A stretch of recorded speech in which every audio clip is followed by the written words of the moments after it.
Pemerintah Kabupaten Takalar melalui Dinas Perindustrian dan Perdagangan, Disperindak, menyegel 3 petak ruko sewa milik pelaku usaha makanan siap saji yang berlokasi di Pasar Sentral, Jalan Jenderal Sudirman, Kelurahan Kalabirang, Kecamatan Patalasang, Jumat 9 Mei.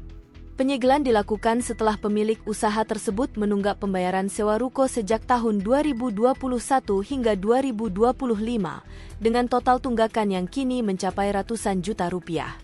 Kepala Disperindak Takalar, Nasaruddin, menyetujui penerimaan itu dan menyampaikan bahwa kegagalan tersebut telah memberikan tenggat waktu selama 1 pekan kepada pihak FCC untuk melunasi tunggakan.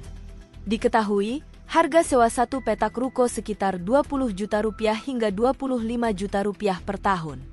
Sementara itu, pemilik usaha FCC menyewa 3 petak sejak 2021, seharusnya membayar 60 juta rupiah per tahun, tapi hanya dibayar sebagian. Sisanya menunggak dan terus menumpuk hingga sekarang.